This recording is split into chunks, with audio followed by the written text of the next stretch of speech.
جگە لە کاری ڕۆژانەیان سادەیی و جوانی گوندەکەیان وای کردووە ژیانکردن لە گوندەکەیان پێخۆشتر بێت نەوەک شارەکان.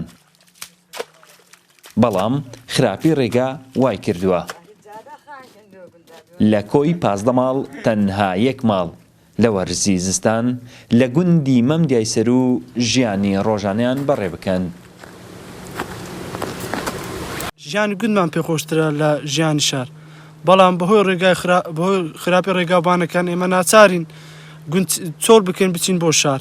ئەگەر بەرژەوەندی و ژیانمان هەموو لە گوندە، هەموو کار و پیشەمان زیاتر لە گوندە، لە شار بێشین بێکارین. ئێمە پۆلیسەشین دەچین بۆ مەکتەب کە ناتوانین هاتوو تێ بکەن. ئەگەر ڕێگاوبانەکانمان خۆش بنێت ئێمە مەجبوور نینە گوندەکەمان چۆڵ بکەین. ئەمە دیمەنی ڕێگای گوندی مەمدیای سەروە لە سنووری برادۆست. ساڵانە 14 ماڵ لە وەرزی زستان بەهۆی خراپی ڕێگاکەیان گوندەکەیان چۆڵ دەکەن.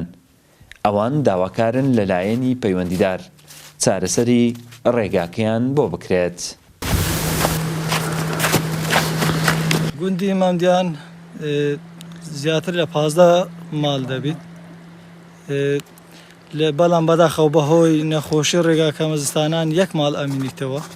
هەموو ماڵەکان دەستنەوەسی دەکان و شاری سۆران بەهۆی نەخۆشی ڕێگاکە، چونکە هەموو ماڵەکان تەلەبەیان هەیە و خاوەن فەرمانبەرن و ئیتر دەوامیان هەیە بڵێ، بۆیە نەتوان بەڕێ نەخۆشەدا هاتوچۆ بکەن بۆ شوێنی دەوامیان. کۆچکردنی گوندنشینان بۆ شار و شارۆچکەکان جگەلەوەی دەبێتە هۆی دابەزینی ئابووری وڵات، گرفتی زۆریش لە شارەکان دروست دەبێت. شارەزایان دەڵێن دەبێت حکومەت پلانێکی گونجاوی هەبێت، خزمەتگوزاری بگەێنێت بە گوندەکان و ئاوەدان بکرێنەوە کە خەریکە گوندەکان لە ئاوەدانیەوە دەبن بە شوێنەوار.